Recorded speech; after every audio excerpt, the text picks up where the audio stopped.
अस्सलामुअलैकुम स्टूडेंट्स, कैसे हैं आप। मैं आपका फिजिक्स टीचर इमरान सिद्दीक और आज हम फिजिक्स पॉइंट ऑफ व्यू में मेजरमेंट के एक न्यू टॉपिक ऐसे यूनिट्स की कन्वेंशंस की बात करेंगे। या आप इसे यूं भी लिख सकते हैं कि कन्वेंशंस फॉर इंडिकेटिंग द ऐसा यूनिट्स को जाहिर करने के लिए, सिस्टम इंटरनेशनल की यूनिट्स को जाहिर करने के लिए कौन कौन सी कन्वेंशंस है। अब इन हम कन्वेंशंस की बात करेंगे।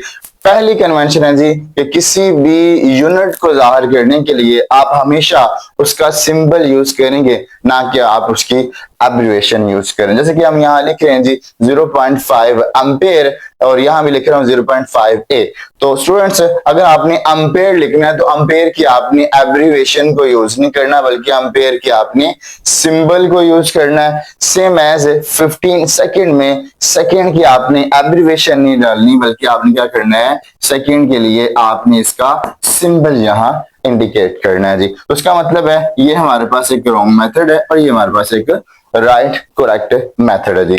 सेकंड कन्वेंशन की बात करते हैं। सेकंड कन्वेंशन ये है स्टूडेंट्स के, अगर यूनिट को फुल नेम के साथ हम लिखना चाहते हैं, यानी कि हम यूनिट का फुल नेम लिखना चाहते हैं, न्यूटन लिखना चाहते हैं या मीटर लिखना चाहते हैं, आप किसी भी यूनिट का चाहे फुल नेम लिखना चाहते हैं, मगर आप उस यूनिट को हमेशा स्मॉल लेटर से स्टार्ट करेंगे, उसको कैपिटल लेटर से स्टार्ट नहीं करेंगे।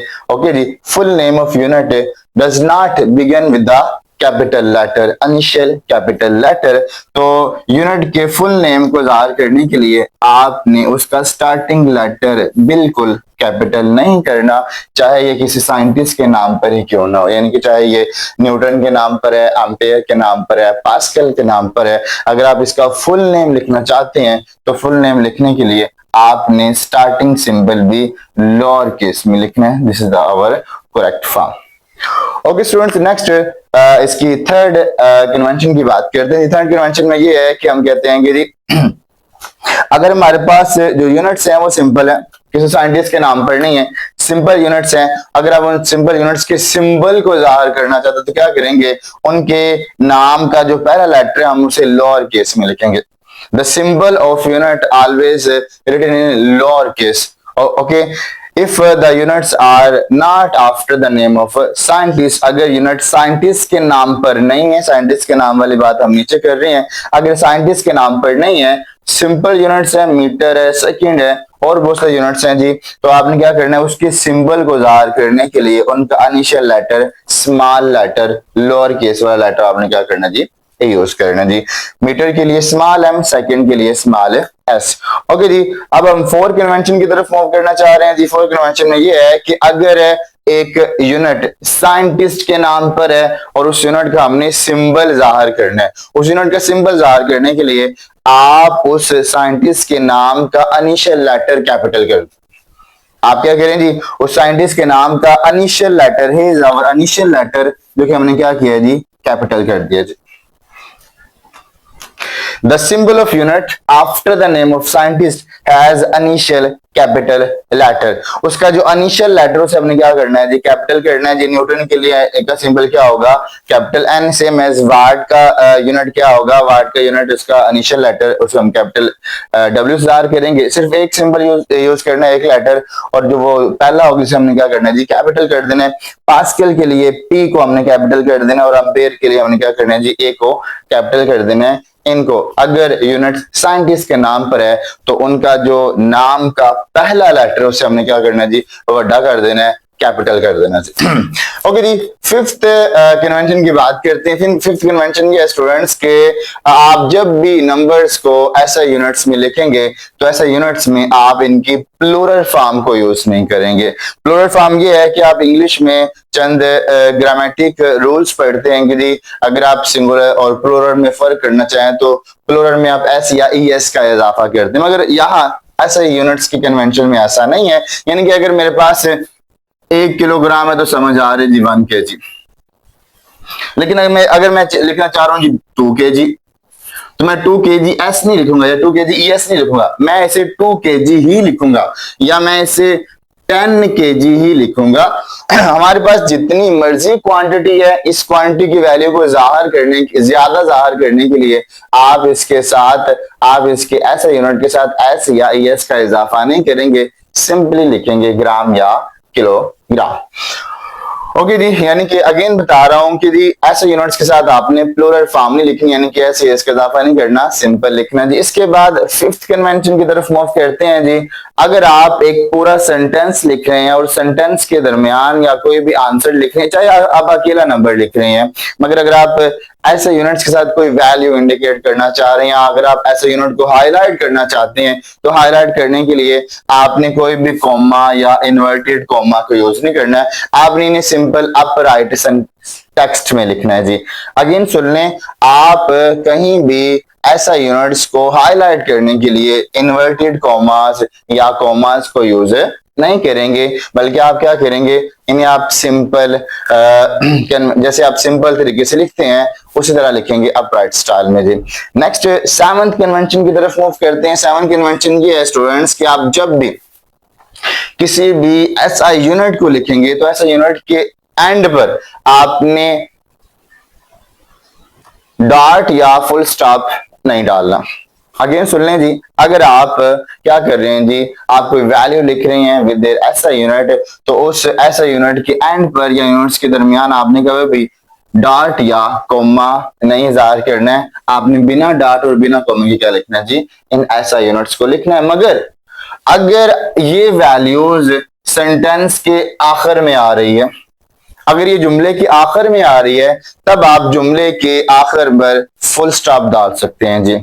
ओके जी, मैं फुल स्टॉप की फिल बात कर रहा हूं। Accept at the end of sentence, अगर सेंटेंस का एंड हो रहा है तो हम सेंटेंस के एंड को जाहिर करने के लिए जाहिर सी बात है फुल स्टॉप डालेंगे या डॉट डालेंगे, तो सेंटेंस के एंड पर आप डॉट या फुल स्टॉप डाल सकते हैं। इसके अलावा अगर विद इन द सेंटेंस आप बात करेंगे तो विद इन द सेंटेंस जाहिर करने के लिए आप इनको इसके ऐसे यूनिट के एंड पर डॉट या फुल स्टॉप यूज नहीं कर सकते। This is the convention.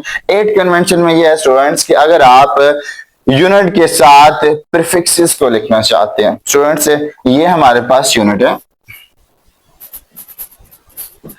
और ये हमारे पास प्रीफिक्स है, प्रीफिक्सेस। स्टूडेंट्स यूनिट और प्रीफिक्सेस के दरमियान आपने कभी भी कोई स्पेस नहीं रखनी, ये थोड़ी सी स्पेस दी गई है, ये स्पेस अलाउड नहीं है। No space is allowed between the prefixes and SI unit. ऐसा यूनिट्स और प्रीफिक्सेस के दरमियान कोई स्पेस नहीं रखनी। It is the wrong method, is the right method. Okay जी, सेम एज मिलीलीटर को जाहिर करने के लिए एम और एल के दरमियान स्पेस नहीं रखनी, आपने बिना स्पेस के क्या करना है जी, लिखना है। Second last sorry 9th convention की बात करते हैं, इसके बहुत सारे कन्वेंशन आगे भी हम मूव करेंगे। 9th कन्वेंशन ये स्टूडेंट्स के, यहां तो था हमारे पास के यूनिट के साथ आ रहा है प्रीफिक्स, तो हमने क्या किया, स्पेस को खत्म कर दिया। बट अगर हमारे पास combination of units, combination of unit से मुराद है कि अगर हमारे पास एक यूनिट के अलावा दूसरा और ऐसा यूनिट, डिफरेंट यूनिट, जैसे कि हम यहाँ लिखा हुआ न्यूटन मीटर या अम्पेयर मीटर या अम्पेयर सेकंड। ओके जी, तो अगर आप कॉम्बिनेशन ऑफ यूनिट्स को जाहिर करना चाहते हैं तो इन यूनिट्स के दरमियान आपने स्पेस डालनी है। In case of combination of units, they are written in space apart। आपने उनके दरमियान में एक स्पेस छोड़नी है, यहाँ स्पेस नहीं छोड़ेगी। It is the wrong method. Right method ये है जी कि आपने इनके बिटवीन क्या करना है जी, एक स्पेस पुट करनी है, स्पेस रखना है जी।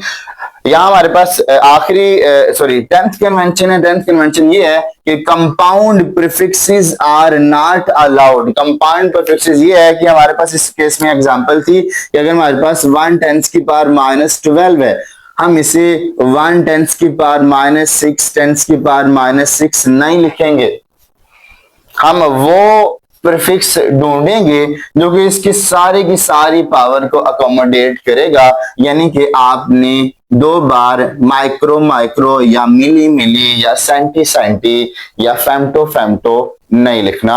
आपने कंपाउंड प्रीफिक्सेस को यूज नहीं करना। 10 की पावर -12 के लिए पिको है तो आप इसका ये अवेलेबल प्रीफिक्सेस यूज करेंगे, यानी कि compound prefixes are not allowed.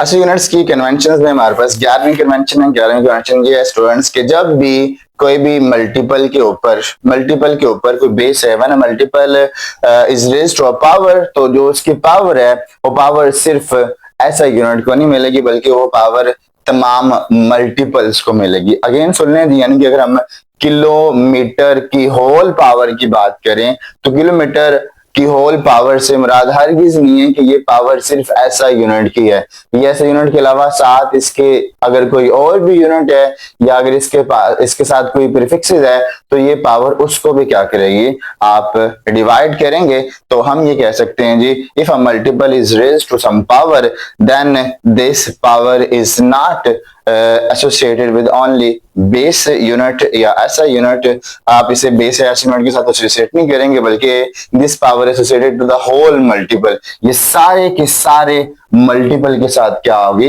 Associated होगी। आप इनकी और एग्जांपल ले सकते हैं जी। सपोज दैट मैं कहता हूं कि जी हमारे पास वैल्यू है जी 15 मिलीमीटर होल स्क्वायर, तो नो डाउट अब जो पावर है वो 15 की भी है, मिली की भी है और मीटर की भी है। ओके, या हम यूं लिख देंगे 15 मिलीमीटर का स्क्वायर, ठीक है। तो हम इसे लिखेंगे पहला 15 मिली का भी स्क्वायर और मीटर का भी स्क्वायर। आमतौर पर स्टूडेंट्स न्यूमेरिकल में हम ये बात करते हैं कि हमारे पास suppose that value 0.5 millimetre into 0.1 millimetre या 0.1 मिलीमीटर। तो स्टूडेंट्स इनको यूं लिख देते हैं कि जी हमारे पास आंसर आ गया 0.01 मिलीमीटर का स्क्वायर। रॉन्ग। इस केस में आपने लिखना है जी ए इससे मल्टीप्लाई तो हो गया मगर 7 मिली इंटू मिली क्या होगा, मिली का स्क्वायर। 7 मीटर इंटू मीटर क्या होगा, मीटर का स्क्वायर। अब मिली की मजीद वैल्यू यहाँ इनपुट करें, दैट इज 10 की पावर -3 इसका स्क्वायर, 7 मीटर का स्क्वायर 0.01, तो हमारे पास आंसर आ जाएगा 0.01 इंटू 10 की पावर -6 मीटर का स्क्वायर। इसको आप मजीद साइंटिफिक नोटेशन में सिंप्लीफाई कर लें। तो जब भी कोई भी मल्टीपल कंबाइंड पावर में होगा तो वो पावर तमाम मल्टीपल्स की होगी, ना कि बेस यूनिट की होगी। नेक्स्ट हमारे पास कन्वेंशन है स्टूडेंट्स कि आपने यूनिट को ज़ाहिर करने के लिए इस तरह रेशियो का सिंबल नहीं डाला है इनके मीटर ओवर सेकंड, बल्कि आपने क्या करना है जी, आपने इसको इस नोटेशन में लिखना है मीटर सेकंड इनवर्स। आपने इसको इनवर्स की नोटेशन लिखनी है, यानी कि आप एक्सेलरेशन की बात करें तो आप लिखेंगे मीटर सेकंड -2 सेकंड की पावर -2 ms -2, ना कि मीटर पर सेकंड का स्क्वायर। हम बोलते तो हैं मीटर पर सेकंड का स्क्वायर मगर आपने मीटर स्लैश सेकंड का स्क्वायर नहीं डालना। बहुत आसान कन्वेंशन है इसलिए इसको एक्सप्लेन ज्यादा नहीं कर रहा। थर्ड की बात करते हैं। थर्ड में वही बात है कि हमने ऑलरेडी साइंटिफिक नोटेशन को स्टार्ट करते हुए कि आपने नंबर्स को हमेशा साइंटिफिक नोटेशन में लिखना है। अगर आप ऐसा यूनिट से नहीं, अगर आपको कहा जाए कि आपने स्टैंडर्ड तरीकाकार अपनाना है, ठीक है जी, तो स्टैंडर्ड तरीकाकार अपनाते हुए आपने क्या करना है जी, एक तो साइंटिफिक नोटेशन यूज करनी है और इसी साइंटिफिक नोटेशन का रूल ये है कि इस डेसिमल पॉइंट के से पहले यानी कि इसकी लेफ्ट साइड की तरफ सिर्फ एक नॉन जीरो डिजिट होना चाहिए। नेक्स्ट स्टूडेंट्स ये है कि अगर आप ऐसे यूनिट्स के साथ कोई क्वांटिटी, कोई नंबर, कोई वैल्यू लिख रहे हैं तो इस नंबर और ऐसे यूनिट्स के दरमियान हमेशा एक स्पेस रखें। जैसे कि मैंने 15 मीटर के दरमियान एक स्पेस इनपुट की, ये एक स्पेस मैंने रख दी, जबकि अगर आप स्पेस नहीं रखते, it is the wrong method, it is the right method. हमेशा ऐसा यूनिट और नंबर के इन बिटवीन आपने क्या रखनी है जी, स्पेस रखनी है। 5 सेकंड या 15 मीटर या कोई और वैल्यू भी हो सकती है, लेकिन चाहे कोई भी आप यूनिट यूज करें, ऐसा यूनिट यूज करें, हमेशा ऐसा यूनिट से पहले जब आप कोई वैल्यू लिखेंगे तो उस वैल्यू और ऐसे यूनिट्स के दरमियान क्या रखेंगे, आप एक स्पेस रखेंगे। ओके जी, आखिरी हमारे पास कन्वेंशन है कि the measurements are always recorded in most convenient unit. आपने मेजरमेंट्स को हमेशा अपनी कन्वीनियंट यूनिट में क्या करना चाहिए, रिकॉर्ड की। जैसे कि आमतौर पर हम बात करते हैं लेंथ के, मैं यहाँ लेंथ के एग्जांपल ले लेता हूँ जी। I am erasing this part. आपने स्टूडेंट्स लेंथ को मेजर करना है। अब लेंथ को मेजर करने के लिए आमतौर पर जितने भी हमारे पास कंस्ट्रक्शन वर्कर्स हैं उनके पास जो इंची टेप होती है वो लेंथ को मेजर कर रही है फुट में या इंचेस में मेजर कर रही है। ओके जी, मीटर्स में भी ऑप्शन है, मगर हम कह रहे हैं जी आमतौर पर अगर हम डेली लाइफ की अपनी इस पाकिस्तान में डेली लाइफ की बात करें तो मोस्टली किसी भी वैल्यू को मेजर करने के लिए आप मोस्टली फुट्स का इस्तेमाल करते हैं जी। ये कि हमारा जो दरवाजा है वो 5 फुट या 6 फुट या 7 फुट का होना चाहिए, ठीक है जी। तो हमारे पास जो डिवाइसेस है वो डिवाइसेस भी फुट में मेजरमेंट दे रही हैं या वो इंचेस में मेजरमेंट दे रही है। लेकिन सपोज दैट हमारे पास एक स्केल है, यहाँ हम एक बात फिक्स कर रहे हैं, हमारे पास एक स्केल है और वो स्केल फुटों में, फुट्स में क्या देता है जी, लेंथ की मेजरमेंट देता है। तो आपको इसके लिए परेशान होने की जरूरत नहीं है कि आप एक ऐसा स्केल ढूंढें जो मीटर्स में, और रीजन क्या है, लेंथ का यूनिट मीटर है। आप क्या करेंगे, आप तब लेंथ को फुट्स में ही मापेंगे, यानी कि आपके पास जो कन्वेनियंट यूनिट है वो क्या है जी, फुट है। इसके बाद इसकी कन्वर्जन कर लें मीटर्स में, आपके पास कन्वर्जन मीटर है, कैलकुलेट कर लें जी, ठीक है जी। यानी कि हमेशा आप जब भी कोई रिकॉर्डिंग करेंगे, मेजरमेंट करेंगे, तो हमेशा मेजरमेंट को आप इंस्ट्रूमेंट के अकॉर्डिंग, इंस्ट्रूमेंट जिस यूनिट में आपको मेजरमेंट दे रहा है आप उस यूनिट में मेजरमेंट को रिकॉर्ड करें और उसके बाद उसको क्या करें, अपनी डिजायर्ड यूनिट में कन्वर्ट कर लें। जैसे कि यहाँ एग्जांपल दी गई है, और कि स्क्रू गेज मिलीमीटर में लेंथ को मेजर करता है जी, थिकनेस को मेजर करता है जी, डायमीटर को मेजर करता है जी। ओके जी, तो इसका हरगिज मतलब नहीं कि हम इस चीज के प्रॉब्लम में पड़ रहे हैं कि नहीं जी हमने मीटर में ही मेजरमेंट करनी है स्क्रू गेज के जरिए। हालांकि स्क्रू गेज एक माइक्रो स्क्रू गेज है जो जिसके जरिए आप बहुत स्मॉल लेंथ को मेजर करना चाहते हैं, तो आप इसके जरिए इसका कन्वीनियंट यूनिट यूज करें, जैसे कि मिलीमीटर। आप रीडिंग्स को मिलीमीटर में लें, उसके बाद मिलीमीटर को मीटर्स में कन्वर्ट कर दें, जैसे कि हमने ये सारे मेथड पढ़े हुए हैं। इसके बाद मास कैलोरीमीटर है, मास को ग्राम्स में मापता है, जबकि हम जानते हैं हमारे पास ऐसा यूनिट क्या है जी, किलोग्राम है। तो it's okay, no problem.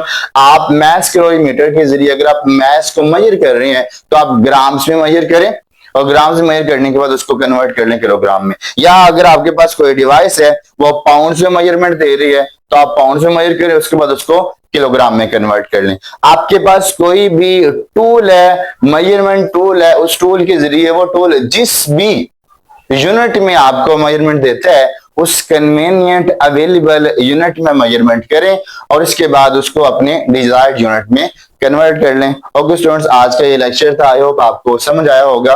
Okay, मैं अपनी पूरी कोशिश कर रहा हूं आपको इंतहाई सादा, आसान और सिंपल मेथड से समझाएं। फिजिक्स पॉइंट ऑफ व्यू में हम ये सिलसिला जारी रखेंगे इंशाल्लाह ताला। और काइंडली लाइक करें, कमेंट लाजमी किया करें, अपनी राय का इजहार किया करें कि सर यहाँ कोई प्रॉब्लम है या नहीं है। Okay ji, I hope so कि आप लाजमी कुछ ना कुछ सीखेंगे, बहुत ज्यादा सीखेंगे। सब्सक्राइब करें, लाइक करें, कमेंट करें। जज़ाकल्लाह।